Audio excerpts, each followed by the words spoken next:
सच्चा राधा स्वामी दीन दयाल का सबसे सच्चा सब सुरतों का स्वामी है वह चेतनता का दाता सब सुरतों का स्वामी है वह चेतनता का दाता राधा स्वामी दीन दयाल का सबसे सच्चा नाता राधा स्वामी दीन दयाल का सबसे सच्चा नाता सूरत शब्द की जुगती ले राधा स्वामी नाम जपाता सूरत शब्द की जुगती ले राधा स्वामी नाम जपाता सतगुरु का जो ज्ञान करे चौरासी वह बच पाता सतगुरु का जो ज्ञान करे चौरासी वह बच पाता राधा स्वामी दीन दयाल का सबसे सच्चा नाता राधा स्वामी दीन दयाल का सबसे सच्चा नाता सब सुरतों का स्वामी है वह चेतनता का दाता सब सुरतों का स्वामी है वह चेतनता का दाता राधा स्वामी दीन दयाल का सबसे सच्चा नाता राधा स्वामी दीन दयाल का सबसे सच्चा नाता अंतःकरण को जो शुद्ध कर ले राधा स्वामी शब्द पाता अंतःकरण को जो शुद्ध कर ले राधा स्वामी शब्द पाता राधा स्वामी धाम में वासा पावे आवन वन छूट जाता राधा स्वामी धाम में वासा पावे आवन वन छूट जाता राधा स्वामी दीन दयाल का सबसे सच्चा नाता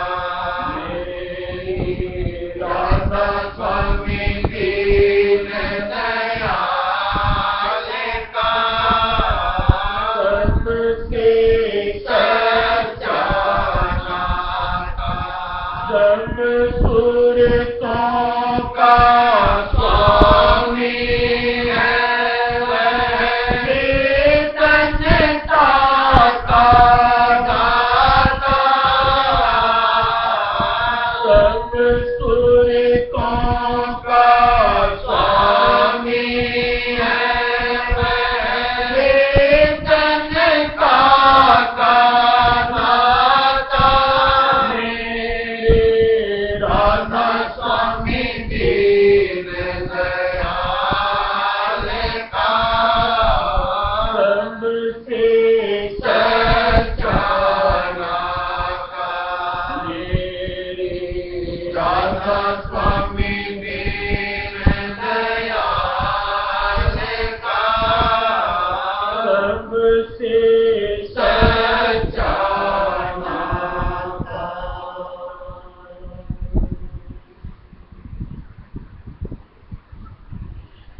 बात जब अपन अवतारों की करते हैं तो जिनके नाम गिनाए जाते हैं जैसे मान लो कच्छ, मच्छ, बराह, नरसिंह, परशुराम, राम, भगवान कृष्ण, जैसे नाम गिनाए जाते हैं अवतार बोल करके ही गिनाए जाते हैं। अवतार का मतलब जो ऊपर से उतर करके आता है, लेकिन उन सब का ऊपर से उतर करके आने का तात्पर्य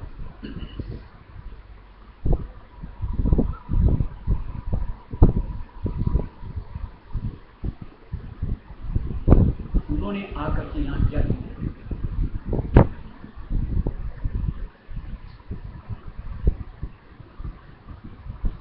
इसके लिए दिया हुआ है कि जब जब कोई धर्म की हानि, जब धर्म की हानि होती है तो मैं आता हूँ संहार करता हूँ, उद्धार नहीं करता। ये बात बतौर काट नहीं, कोई इसको बुरा नहीं माने, लेकिन कहीं पर भी उन्होंने आकर के सुर यानी आत्मा उसके उद्धार के निस्बत कहीं कोई भी बात जीव को सुझाई।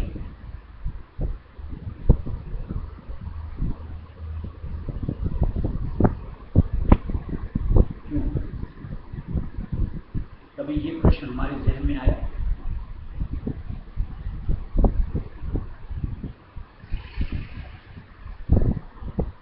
सीधा सा जवाब, ये जितने भी अवतार आए ईश्वर ब्रह्म पारब्रह्म,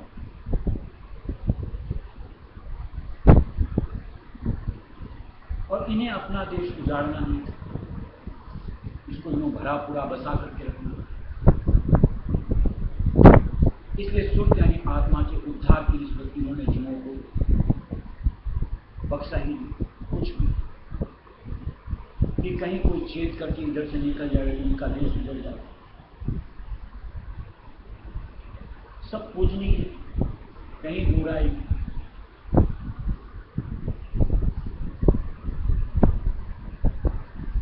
आज हम इनकी जितनी भी गाथाएं पढ़ते हैं, उन गाथाओं को पढ़ करके आपको सब शिक्षा क्या मिलती है? जैसे हिंदू धर्म वाले चाहे आज रामायण को, रामचरितमानस को, गीता जी को बहुत बड़े बड़े ग्रंथ बोलते हैं, उनको पढ़ करके जीव के अंतर में कहीं एक अपनी समझ कि मैं मनुष्य हूँ, कि मैं सूर्यजाई आत्मा हूँ, कि मुझे इससे कौन से पथ पे बढ़ना है, इसकी सद्बुद्धि आती है।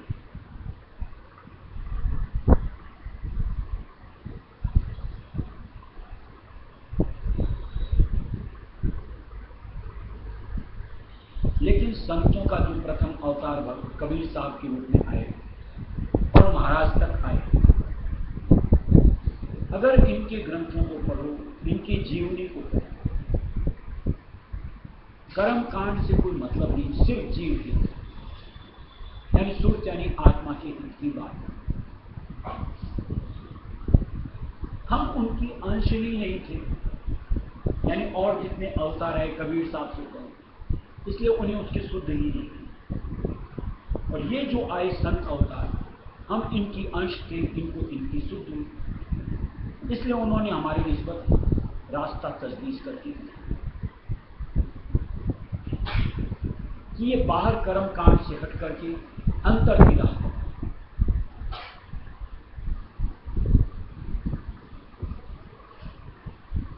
असली मसला ये बाहर से नहीं, अंतर की राह कहने से सूझे।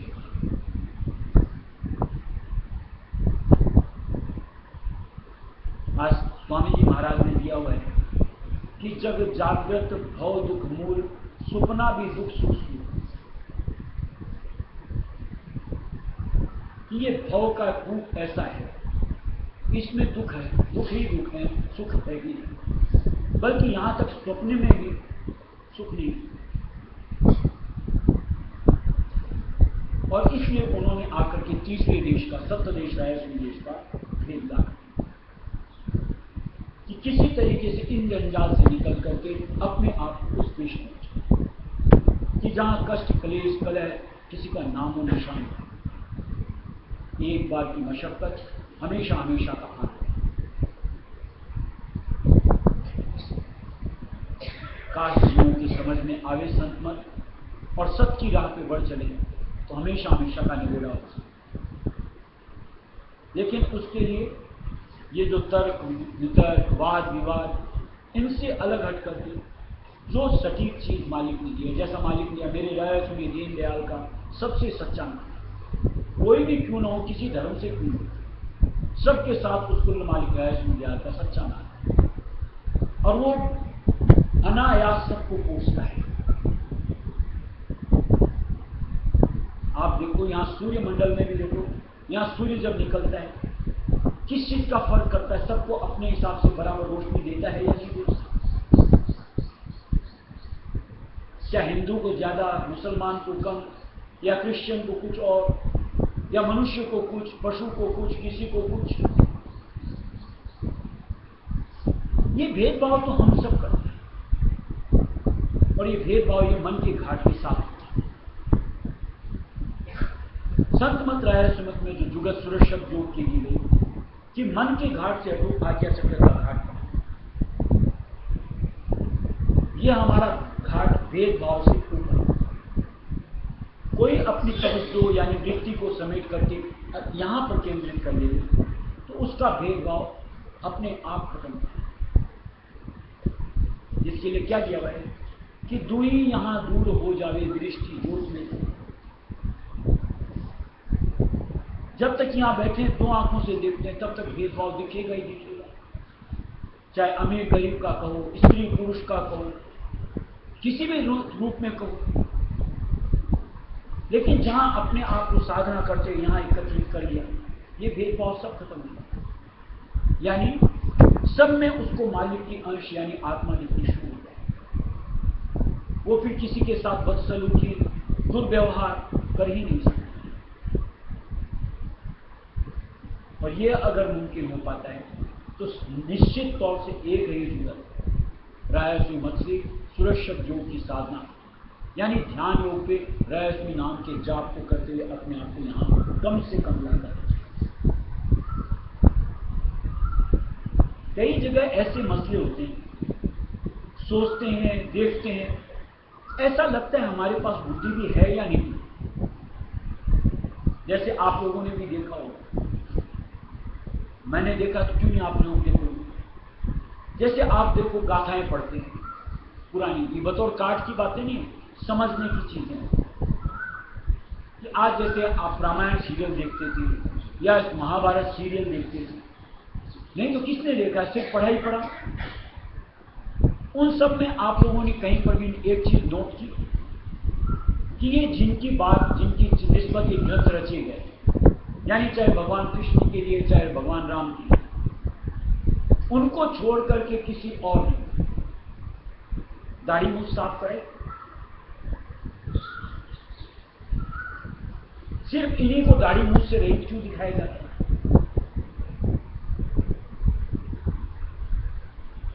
तो एक जवाब, अगर कोई मान लो नाई नहीं था तो अगर औरों के नहीं काटता था तो इनका कैसे काटता? लेकिन ऐसे मतलब मतिमंद हो जाते हैं कि किसी चीज को न तो नोट करना है और न कोई अगर सुझाए तो सूझना है। बस हमने तो जो धारणा बना ली वही।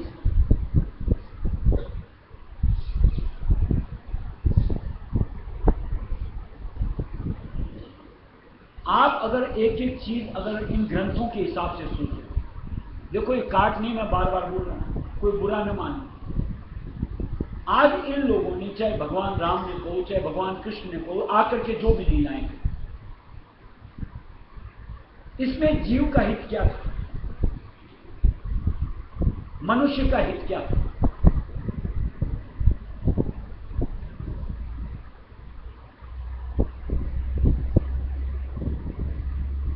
कभी आप सोचते हो, विचार करते हो कि आज भगवान राम ने मान लो जो मारकाट करी, किस लिए? एक सीता जी।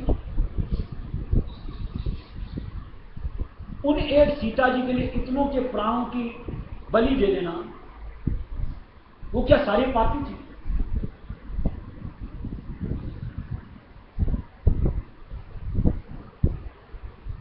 आज भगवान कृष्ण ने जिस तरीके से करोड़ों करोड़ों को यूं को मौत के घाट उतारा, वो कौन सा धर्म? यहां तो बोलते मैं धर्म की हानि होती है तो आता हूं, वहां कौन सी धर्म की हानि उन लोगों ने करी? जिसने करी आप उसका वध करो। जैसे आज रामायण के हिसाब से रावण ने करी, आप उसका वध करो। उसने गलत काम किया। यहां दुर्योधन ने किया, उसका वध करो। बात बात क्यों नहीं क्या किया?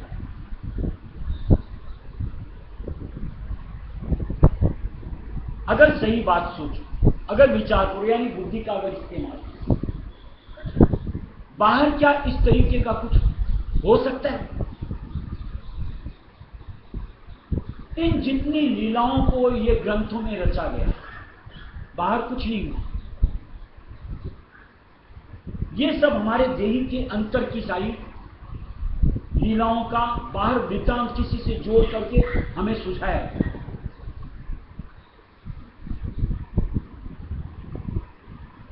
ये जो संकल्प विकल्प करता है मन, इसको चाहे राम को हो चाहे कृष्ण को, इसको दमन करना है मन की चंचलता। ये जो रग रग के अंदर में विकार घूमते, इनका दमन करना है। किस तरीके से इंद्रियों से अपने आप को समेटना है और कैसे ये गढ़ जीत करके अपने आप को फतेह का झंडा लेना है।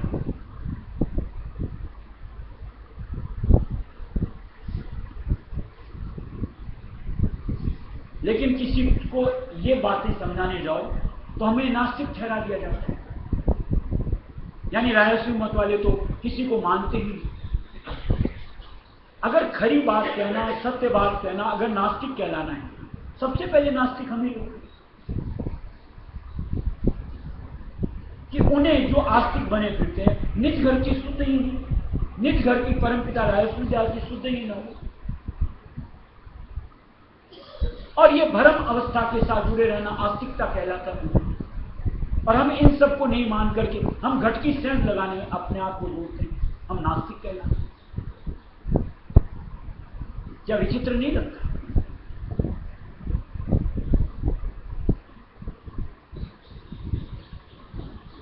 कौन सी ऐसी बातें हैं जिनमें उनको धर्म कहा गया या राजस्व मत में उसको अधर्म कहा गया?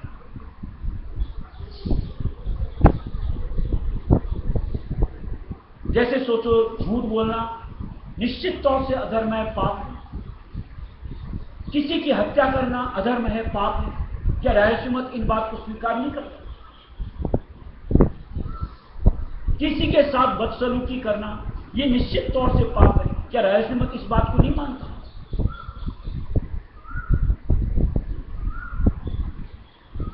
लेकिन कहीं आत्म चेतना होनी चाहिए, जिसको यूं को समझा करके झकझोरते हैं।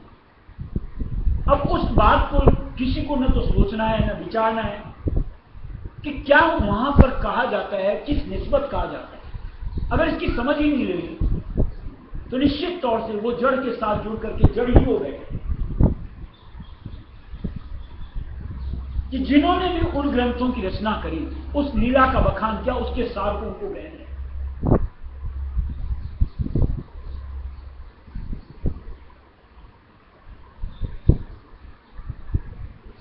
आज उस जमाने तक, बल्कि कबीर साहब तक अगर आप कहो, कोई भी बात कहने का तरीका, लहजा दूसरा हुआ करता, यानी सीधी डायरेक्ट बात नहीं कही जाती थी, घुमा करके कही जाती। कबीर साहब की बानियां नहीं पढ़ते हो, उल्टी बानियां। इसी तरीके उन्होंने, उस तरह के महापुरुषों ने सीधी सीधी नहीं कह करके उसको कहानी का रूप देकर के रच करके ग्रंथ बना दिया। अब अगर आज कोई कबीर साहब की बानियों को लेकर के उल्टी बानियों को शब्द से जोड़ करके आज उसके मर्म को नहीं रखना चाहिए और उनसे अनुरूप अपने आप को बरतना चाहिए, कहां जाएगा वो?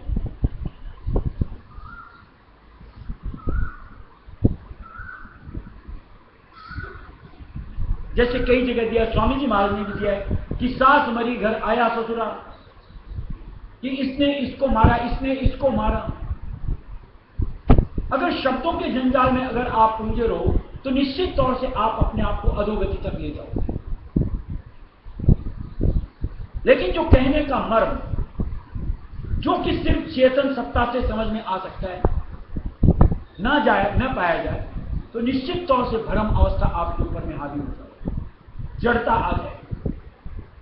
जैसा कि हम लोग देखते हैं, जैसे कल की सत्संग में, परसों की सत्संग में बात हुई, आज गुरु नानक की गद्दियों में देख लो क्या हो रहा है, या कहीं और संतों की गद्दियों में देख लो। छोड़ो और सबको, अपने रायसी मत में आगरा में जाकर के देखो,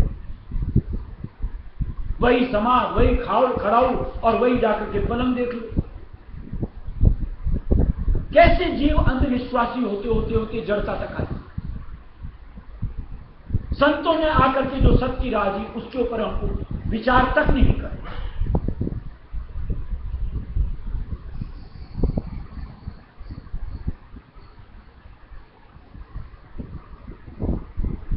ऐसी दशा इस मंडल में, ये जो मुल्क माया का, काल का है, इन्होंने ऐसी भ्रम संरचना यहां से की है कि अगर हर वक्त कोई चेतन पुरुष का साथ नहीं मिले, हम तुरंत गलत रास्ता पकड़ने में देर नहीं लगाते।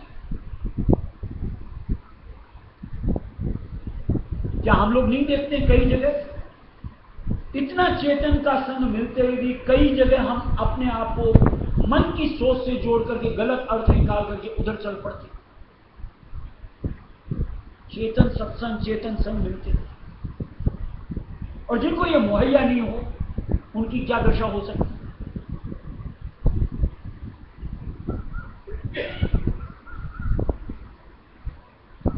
इसलिए थोड़े से अगर संत मत से, रहस्य मत से आपने अपने आप को जोड़ा, एक बात पल्ले बांधो, संत मत, रहस्य मत, बाहर की कोई जुगत से मुक्ति उद्धार नहीं देती।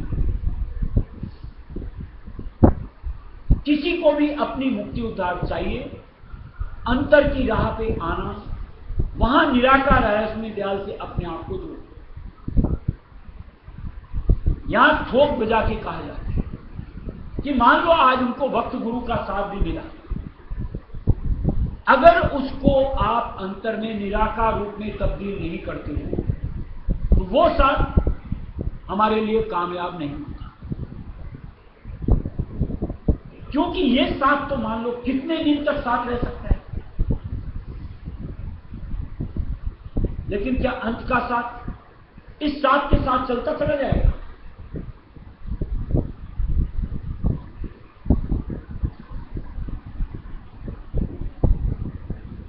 आज जैसे हम लोगों ने यहां पर देखा, वहां तक आगरा की छोड़, आज जैसे मान लो बड़े महाराज ने छोड़ा, रामदास बाबा ने उठा करके जहां चालू किया, अगर कालवाड़ जाकर,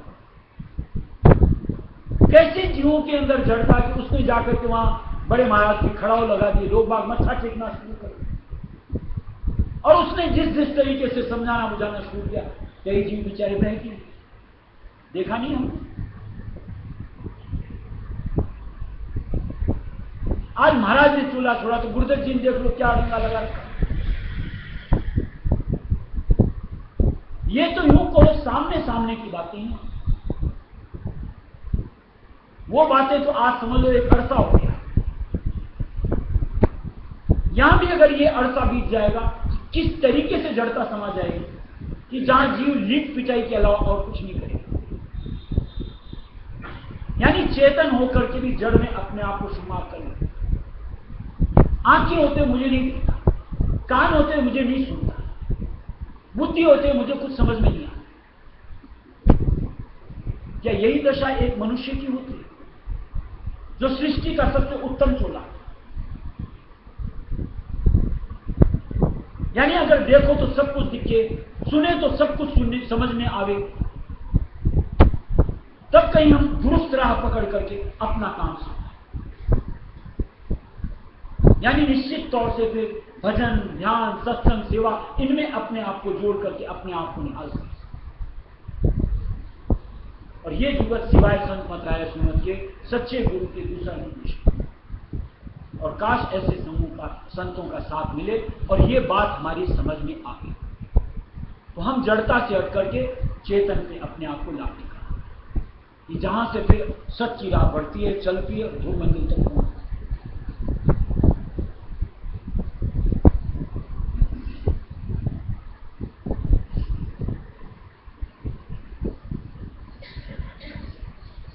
शुद्ध देही को रखना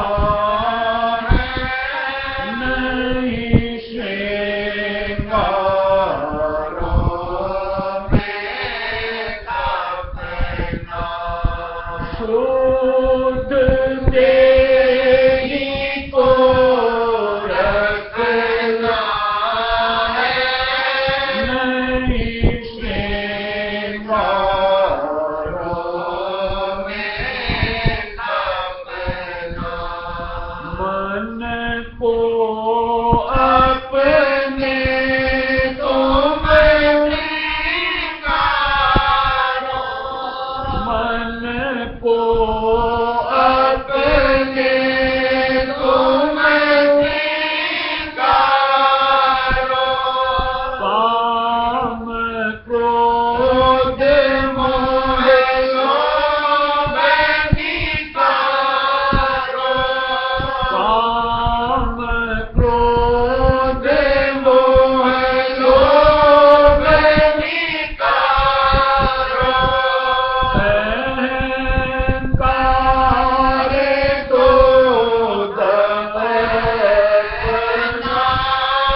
कि सोचते हैं तो एक ही चीज दिमाग में आती है और उसमें कहीं गलत कुछ नहीं। जैसे मान लो इन सब के लिए एक एक आइडेंटिफिकेशन देंगे और उस आइडेंटिफिकेशन के हिसाब से लोग उनको पहचानते हैं और पहचान को उनको पूछते हैं। उनसे अगर आइडेंटिफिकेशन हटा दो, आज उनको उस स्वरूप में मानने तक से इनकार कर देंगे। जैसे आज जैसे भगवान राम के लिए जो है पीछे धनुष और क्या बोलते हैं उसको, कारतूस, वो तर्कस। आज इनके अगर धनुष और तर्कस नहीं होते तो भगवान राम ही नहीं, फिर लक्ष्मण में उनमें फर्क क्या रह जाएगा, एक हो जाएंगे ना। आज भगवान कृष्ण को कैसे पहचान, एक बंसरी लगा दो, एक गाय लगा दो, मोर मुकुट लगा दो तो भगवान कृष्ण हो जाते हैं। और उनके ये आइडेंटिफिकेशन हटा दो तो भगवान कृष्ण भी बोलेंगे ये भगवान कृष्ण की मूर्ति। कभी विचार करते ये हमारी कैसी मानसिकता है, क्या सोच है। और हम लोगों को जो आइडेंटिफिकेशन दी जाए क्या कि गुरु का निरखो आंख और माथे, सत का नूर रहे उनसा। आंख और ललाट देख करके हम अपने गुरु को पहचानते हैं, ये हमारे मालिक की तस्वीर, ये मालिक की छवि, यही से कोई मतलब ही नहीं।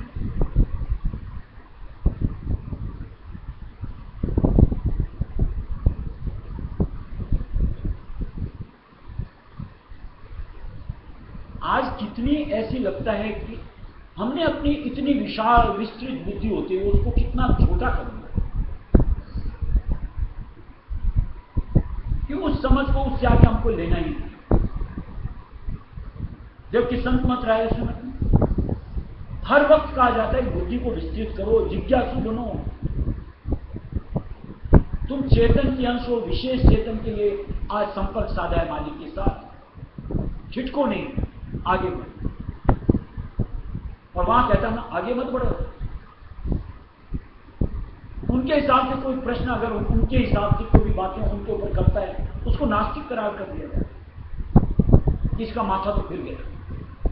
और यहां संत मत में कोई प्रश्न करता है तो मालिक को बड़ा पसंद आता है, इसमें कहीं चेतन का अंग है, ये जानना चाहता है, समझना चाहता है।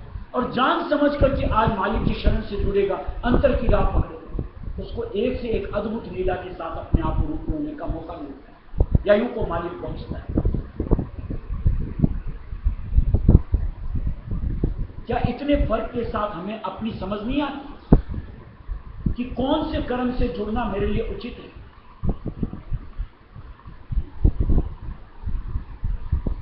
आज संत मत राय सुमत में कौन से देवी देवताओं या जितने भी अवतार हुए उनकी काट की गई, उनके लिए मनाही की गई कि ये नहीं है। हाँ, कईयों की मनाही करते हैं जो नए नए रोज इजाद किए जाते हैं कि आज ये देवी प्रकट हो गई, आज ये देवता प्रकट हो गई, जिनका कि कई धर्म ग्रंथों में उल्लेख तक नहीं मिल सकता। उनकी जरूर काट की जाए, अन्यथा तो हमेशा प्राय सत्संग में सुनने को आपन को मिलता है 33 करोड़ देवी देवता हैं तो हैं। अब उनको राय सुमत क्यों नकारेगा। ये अवतार आए तो आए ना, कहां लिखा है कि अवतार नहीं है। आज कभी भी अपन उल्लेख सुनते हैं तो भगवान राम भगवान कृष्ण ही कहा जाता है, कभी राम कृष्ण नहीं दिया हुआ, यानी उनके दर्जे को हमने कमतर नहीं माना कहीं पर। लेकिन जो खरी बात है वो कहने में राय सुमत हिचकता है, और बेफरेब होकर के बेदिले फिरेब होकर के सही से सही बात को किसी भी कतनी भी भीड़ हो उनके बीच कहा जाता है, क्योंकि सत्य अकाट्य होते हैं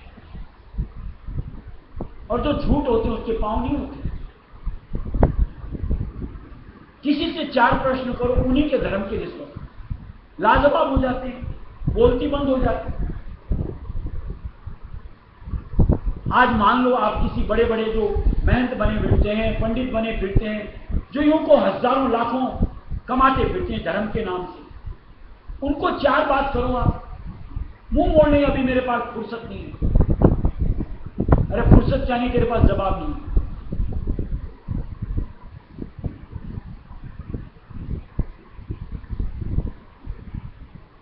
और संत मत के अंदर एक सीधी सोच मालिक देता है। जैसे मालिक ने यही दिया कि श्रृंगार करना है तो अपने आप को गुणों से जोड़ो, तो श्रृंगार अपने आप होता है। ये बाहर के श्रृंगार से क्या होगा? मालिक ने साफ दे दिया कि मूर्तियां सजाई जा सकती हैं। हम मूर्ति नहीं है, हम चेतन हैं। अपना श्रृंगार अपने तरीके से जो मालिक ने हमको सजाया हम करेंगे। जो बदरूपता है उसको हटा करके जिनसे हमारा श्रृंगार हो सकता है उन गुणों को कहेंगे, यानी शील, क्षमा, संतोष, विवेक, विचार, इनसे अपने आप को रूबरू करें ताकि वो स्वरूप मालिक को पसंद आवे और मालिक हमारे साथ जुड़े। और इस निमित्त हम मालिक से हर वक्त फरियाद, पुकार, गुजारिश करते हैं, हे दाता बख्शो, हे दाता बख्शो। यानी एक चाहना का स्वरूप अलग, और जहां हमारी चाहना में किंतु परंतु या कोई यूं को मिक्सिंग, ऐसे में निश्चित तौर से यह बदरूपता हमारा पीछा नहीं छूटेगी। और जहां सत्संग से टिके रहेंगे, चेतन के आधार पे आते रहेंगे, अपने आप मानसिकता परिवर्तन, यानी अपने आप इन चाहनाओं से हट करके निर्मल चाह अंतर में अपने आप जुड़ेंगे मालिक के निज नाम की, मालिक के स्वरूप की, कि जिसको पाकर के सुर यानी आत्मा का काम बने। निहाल गुरु मुख बने स्वामी अपनावे, गुरु मुख बने स्वामी अपनावे, अपने चरणन माहि मिलावे, अपने चरणन माहि मिलावे, तुमको लेगा अपना नहीं श्रृंगारों में सपना, शुद्ध देहि को रखना है नहीं श्रृंगारों में सपना, शुद्ध देहि को रखना है नहीं श्रृंगारों में सपना, राधा स्वामी नाम हृदय सुत करना, राधा स्वामी नाम हृदय सुत करना, सतगुरु छवि को ही संभालना, सतगुरु छवि को ही संभालना, अपने को समर्पणा नहीं श्रृंगारों में सपना, शुद्ध देहि को रखना है नहीं श्रृंगारों में सपना, शुद्ध देहि को रखना है नहीं श्रृंगारों में सपना। देखो जैसे कल के सत्संग में भी एक बात की थी कि सालासर में किसी ने जाकर के तिलक लगाया, कितने लाख, ये कौन के रिश्तेदार हैं? एक बात बताओ, ये भगवान क्या खाली पैसे वालों के मेहरबान होंगे? यानी उन्हीं की करतूत से वो रिझेंगे? जो बेचारे दरिद्र हैं, बेचारे गरीब हैं, वो बेचारे मोहताज ही रह जाएंगे।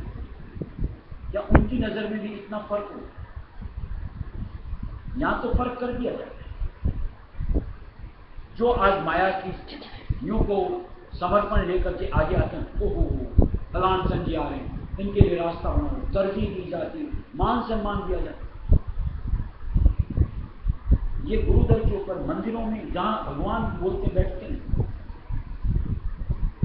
और जो बेचारा निर्धन है उसको अरे मंदिर के अंदर तक प्रवेश नहीं करने दिया, वहीं से लौटा दिया, दुत्कार कर। क्या उसकी श्रद्धा का कोई महत्व नहीं?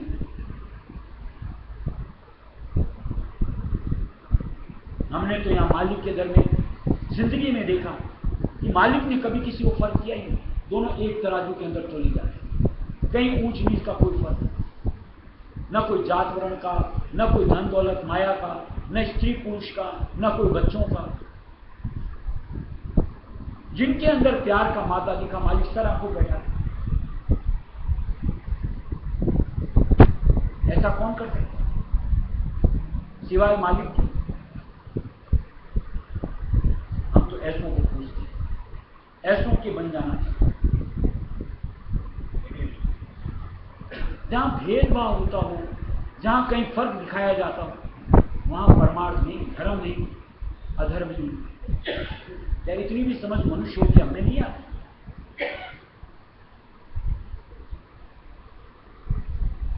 इसलिए अवचेतन मन को चेतन करें।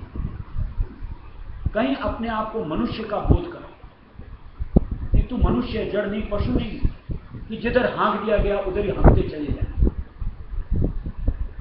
अपनी समझ, अपनी सोच साथ लेकर के चले, और जिसमें मेरा हित होता होगा वही करें। इस समझ के साथ आप धर्म से जुड़ो, परमार्थ से जुड़ो, आप अपनी जिंदगी को सफल कर सकते, यानी सबकी राह पे जगत पे ला करके प्रीतम राय में का मेला कर सकते।